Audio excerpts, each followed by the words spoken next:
La Voix des possibles, une émission du révérend pasteur Alessandro Tossa.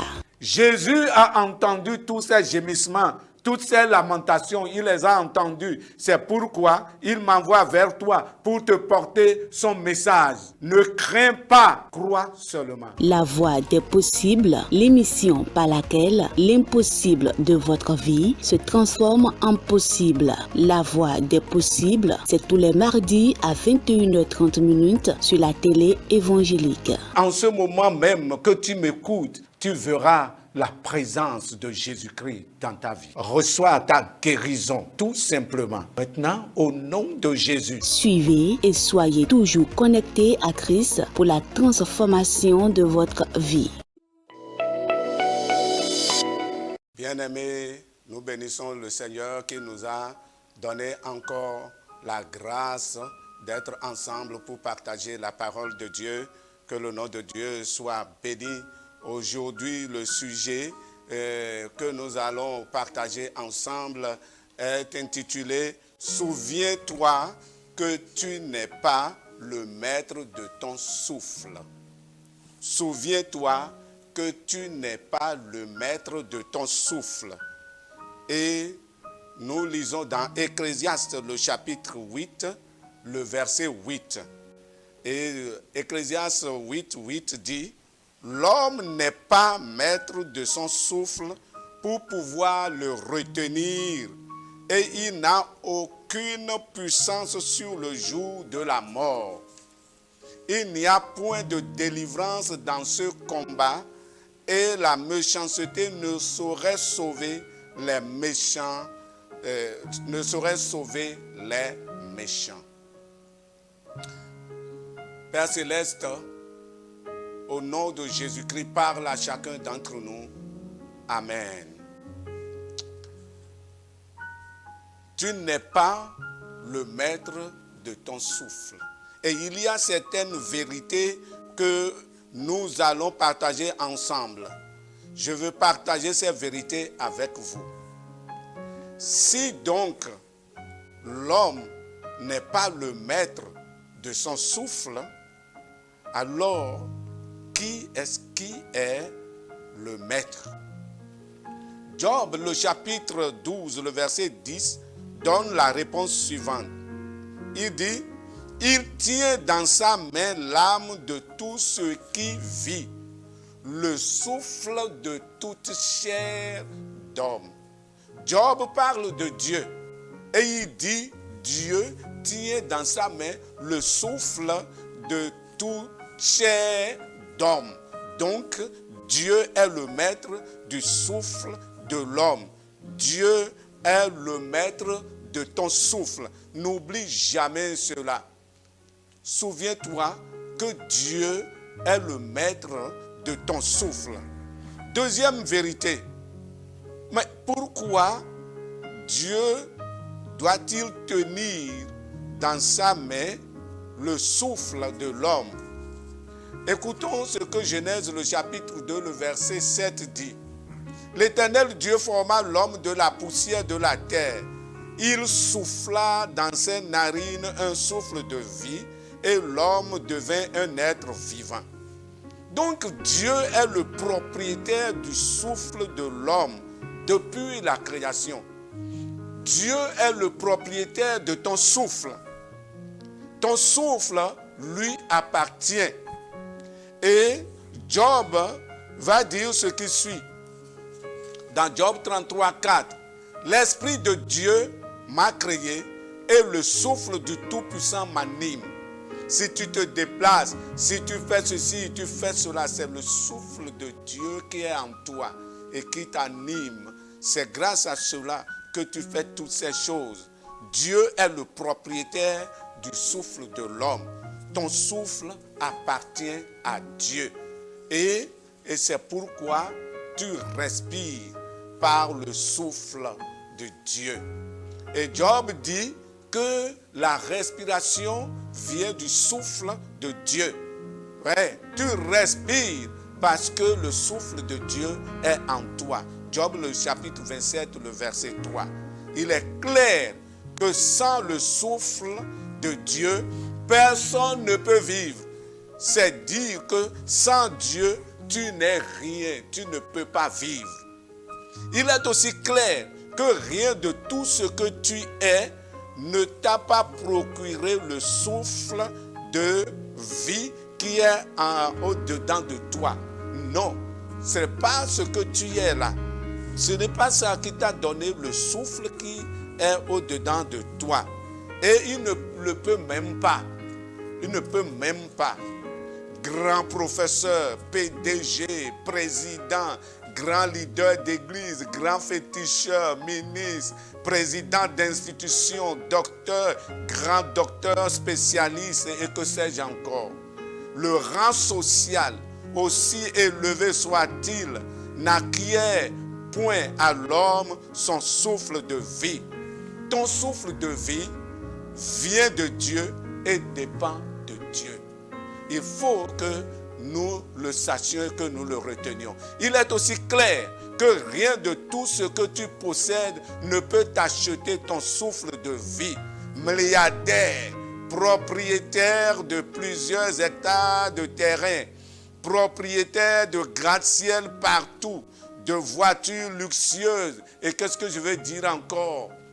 C'est bon, mais rien de tout cela ne t'a acheté ton souffle de vie. Ton souffle de vie ne dépend pas de toutes ces choses. Ne dépend de rien de tout cela. Ton souffle de vie vient de Dieu et il dépend de Dieu. Et l'homme ne doit pas oublier cela. Et je veux te dire que ce n'est pas par ta pauvreté non plus que tu as le souffle de vie.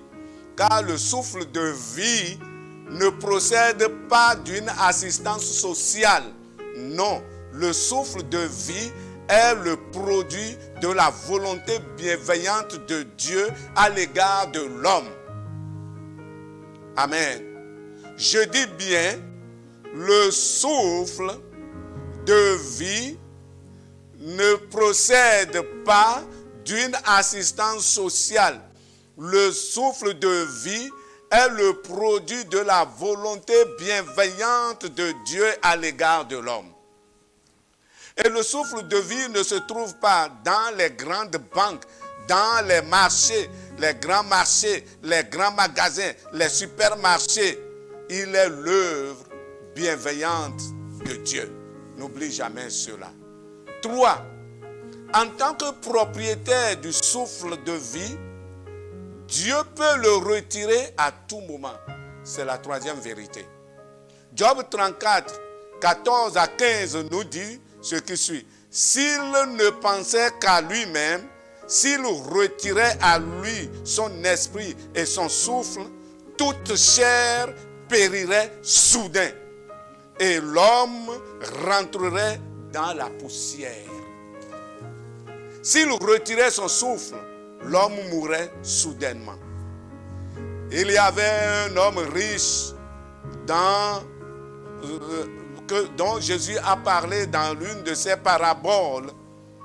Et cet homme avait fait une moisson abondante. Et voici la décision que cet homme avait prise.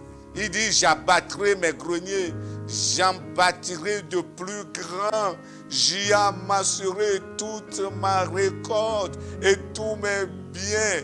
Et je dirai à mon âme, tu as beaucoup de biens. Tu as beaucoup de biens en réserve pour plusieurs années encore. Repose-toi, repose-toi, mange, bois et réjouis-toi.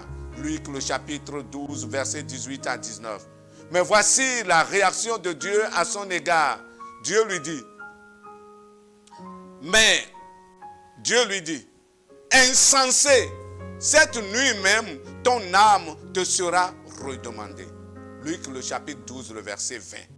Combien ne mettent-ils pas leur confiance dans leur rang social ou dans leur richesse? Ils vivent dans tous les désordres, dans toutes les dépravations sans limite, dans les brimades. Insensé, dit Dieu. vous n'êtes rien. À tout moment, Dieu peut retirer son souffle et vous retournerez à la poussière. Quatrième vérité, quand Dieu va vouloir retirer son souffle de vie en l'homme, il n'y a rien pour l'empêcher. Rien pour l'empêcher. Selon Ecclésiaste, le chapitre 8, le verset 8, il dit aucun pouvoir humain, aucune puissance diabolique, même pas la méchanceté, même pas les ordres mystiques ou ésotériques, même pas ta religion, même pas un sacrifice et des incantations, même pas un grand hôpital, même pas ton baptême dans le Saint-Esprit, même pas ton parler en langue, même pas tes dons spirituels, même pas ton titre, ne peuvent rien faire. Rien faire. Même si tu parles la langue, si Dieu veut retirer son souffle, ce n'est pas ton parler en langue qui va l'empêcher. Rien ne peut empêcher Dieu de retirer le souffle. Même pas ton titre, je suis président de ceci, je suis ceci, je suis cela. Rien. J'ai l'argent, j'ai milliardaire, j'ai ceci, j'ai cela. Rien. Dieu veut retirer son souffle, il retire le souffle et c'est terminé. Job 34, 14 et 15 stipule que soudain tu périras.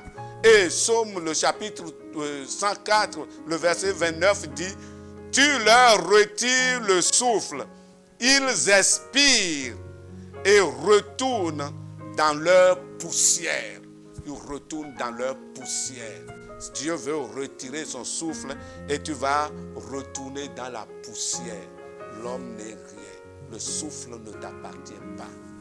Regarde bien, le souffle qui est en toi, le souffle de vie ne t'appartient pas.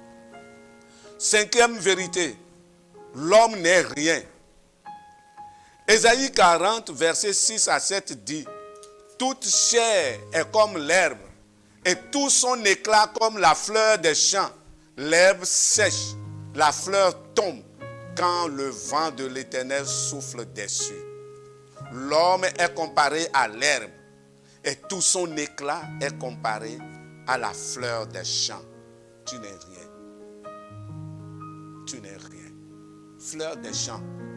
Même pas fleur des champs, l'herbe. On compare l'homme à l'herbe, la fleur des champs. Et Genèse, le chapitre 3, verset 19 dit, tu es poussière et tu retourneras à la poussière. L'herbe, la fleur des champs, la poussière, voilà les images de l'homme. Voilà les images. Nous faisons le grand, mais voilà les images de l'homme. Tu bombes le torse, tu hausses les épaules, tu parles avec arrogance comme tu veux, à qui tu veux. Tu agis avec méchanceté. Tu fais le richard, le tout-puissant. Les autres ne sont rien. Tu as droit de vie et de mort sur les autres. Les plus belles filles et même les femmes des autres, c'est pour toi. Et personne ne peut broncher quand tu agis. Sache que même dans tous ces dérapages, dans tous ces vices, dans toutes ces corruptions, souviens-toi des images, de ces images, l'herbe, la fleur des champs, la poussière. Et la parole de Dieu ne compare pas l'homme à l'or, ou même à une autre matière précieuse, c'est l'herbe. Et de plus, le souffle de vie qui est en toi, que tu utilises, que pour te pavaner à gauche et à droite, ne t'appartient pas. Et tu ne peux pas l'acheter. Ta richesse ne peut pas l'acheter. Retiens cela. Tu es quoi? Rien. Ton esprit, ton âme et ton souffle de vie appartiennent à Dieu. Cependant, certains croient qu'ils sont plus sages que Dieu. D'autres insultent Dieu et méprisent Jésus-Christ, son Fils. D'autres maltraitent ses serviteurs, les serviteurs de Dieu. Sache qu'un jour, Dieu retirera son souffle qu'il a mis en toi. Il faut le savoir. Alors, tu entreprendras le chemin de l'éternité. Et là-bas, tu rencontreras Dieu face à face. C'est lui qui t'indiquera le lieu où tu passeras l'éternité. C'est lui.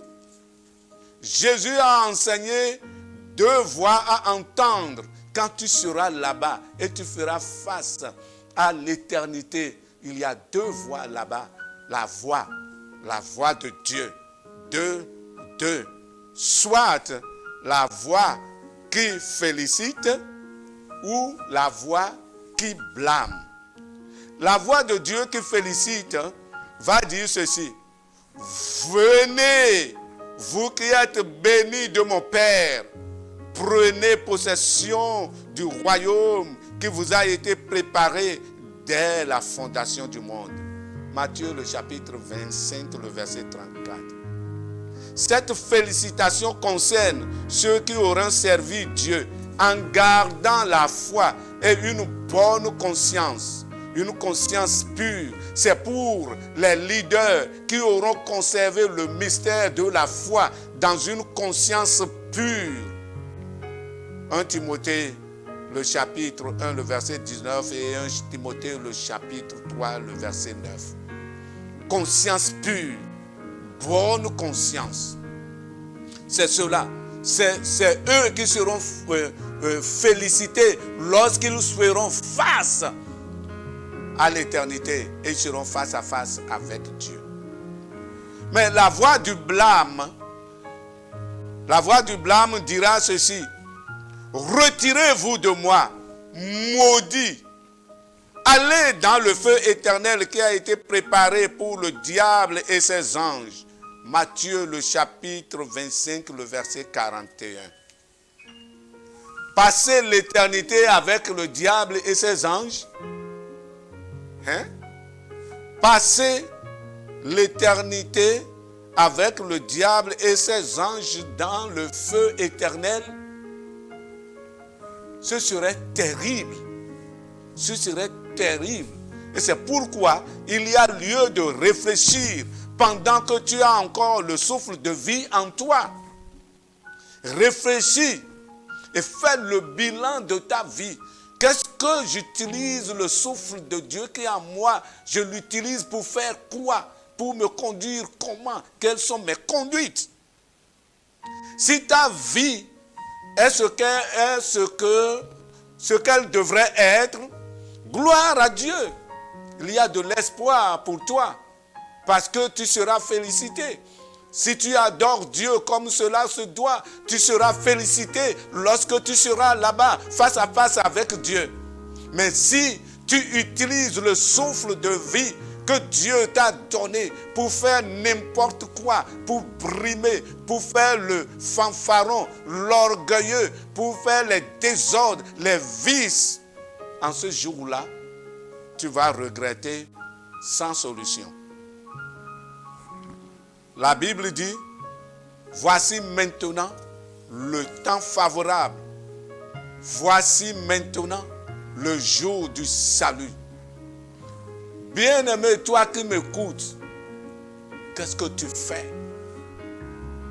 Que tu sois encore dans le monde et que tu ne pratiques même aucune religion ou que tu pratiques une religion, le souffle de vie qui est en toi, souviens-toi, ça ne t'appartient pas.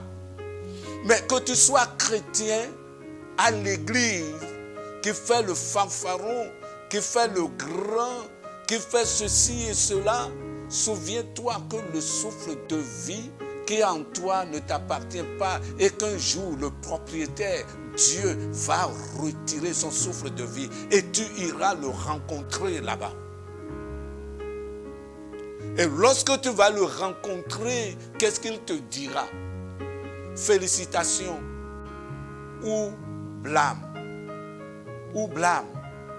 Réfléchis à cela et fais le bilan de ta vie en m'écoutant, en écoutant ce message. Fais le bilan de ta vie et rebrousse chemin si ta vie n'est pas bonne, si tu utilises le souffle de vie de Dieu pour faire n'importe quoi, désordre, vautrant dans le péché, dans la boue, dans le bourbier du péché, alors rebrousse chemin et viens vers Jésus-Christ. Jésus donne la vie. Si tu viens à Jésus, donne-lui ta vie sincèrement. Donne-lui ta vie, le Christ. Donne-lui ta vie, le Sauveur, le Roi Sauveur. Donne-lui ta vie. Et confesse tes péchés. Et répands-toi devant lui. Et lui, il te pardonnera. Et tu seras justifié. Tu seras pardonné. Et tu vas reprendre une nouvelle vie. La parole de Dieu dit, ceux qui sont en Jésus-Christ sont devenus une nouvelle créature. Les choses anciennes sont passées et toutes choses sont devenues nouvelles. Tu seras une nouvelle créature, née de Dieu, née de l'Esprit de Dieu, née de la puissance de Dieu, née de la volonté de Dieu. Et c'est pour cela qu'il faut réfléchir. Mais cela doit nous donner et nous rendre sages que nous ne sommes rien. Et que le souffle qui est en nous ne nous appartient pas, mais que le souffle de vie appartient à Dieu. Et qu'un jour, Dieu va retirer son souffle de vie et que personne ne peut refuser. Ton gris-gris, parler en langue, quoi, gris-gris, magie, quoi, rien de tout cela ne peut empêcher Dieu de retirer son souffle de vie qu'il a mis en toi. Réfléchis à cela. Réfléchis à cela et viens à Jésus-Christ, celui que Dieu a envoyé pour sauver les hommes.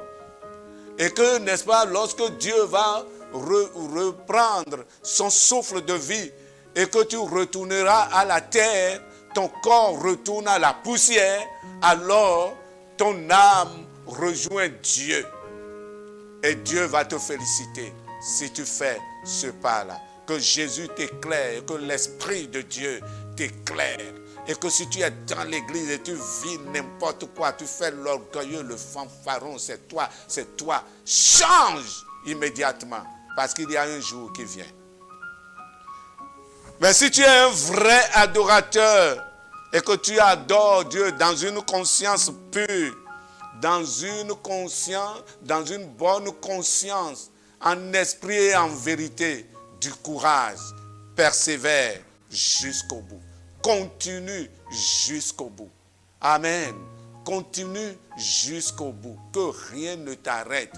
Oui, toujours dis à Jésus de t'aider pour que tu surmontes les épreuves de la vie, les difficultés de la vie, et que tu surmontes les tentations du péché.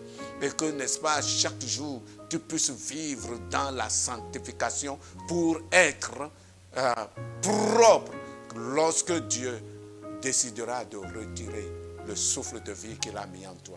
Mais Dieu retirera le souffle de vie, il retirera cela. Ça ne date pas d'aujourd'hui. Il dit tu vas retourner à la terre et parce que tu es poussière. Chacun va retourner et l'âme ira vers Dieu.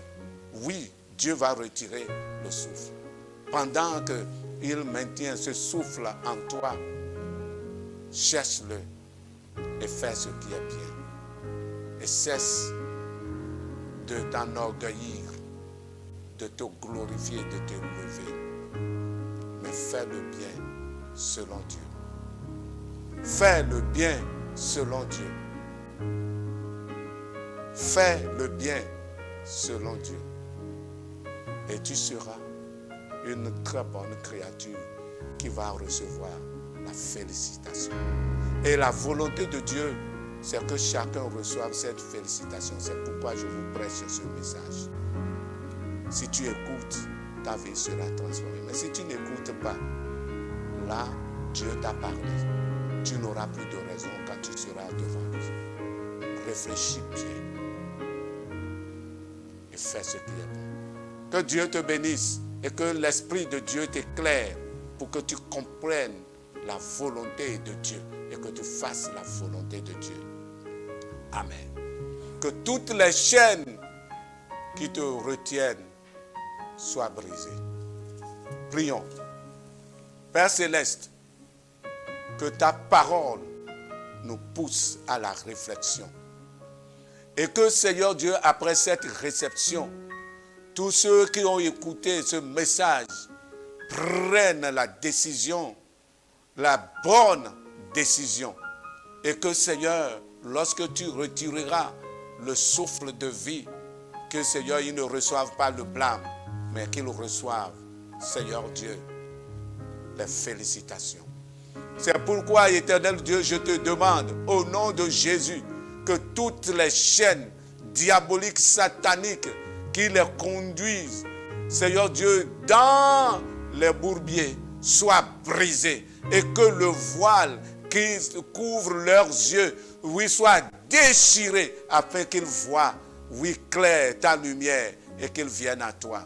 Merci Seigneur de les transformer parce que tu ne mets pas dehors celui qui vient à toi, mais tu as dit, oui, je le sauverai et je lui pardonnerai ses péchés, je lui donnerai la vie éternelle. Seigneur, je te prie, mets-les sur le chemin de la vie éternelle maintenant. Au nom de Jésus-Christ de Nazareth, nous avons prié. Amen. Que Dieu te bénisse. À Dieu seul soit gloire, honneur, puissance et règne dans tous les siècles. Amen. Si vous avez besoin de conseils, vous nous contactez par nos contacts qui s'affichent sur l'écran. Que Dieu vous bénisse. La voix des possibles, une émission du révérend pasteur Alessandro Tossa. Jésus a entendu tous ces gémissements, toutes ces lamentations, il les a entendus. C'est pourquoi il m'envoie vers toi pour te porter son message. Ne crains pas, crois seulement. La voix des possibles, l'émission par laquelle l'impossible de votre vie se transforme en possible. La voix des possibles, c'est tous les mardis à 21h30 sur la télé évangélique. En ce moment même que tu m'écoutes, tu verras la présence de Jésus-Christ dans ta vie. Reçois ta guérison, tout simplement. Maintenant, au nom de Jésus. Suivez et soyez toujours connectés à Christ pour la transformation de votre vie.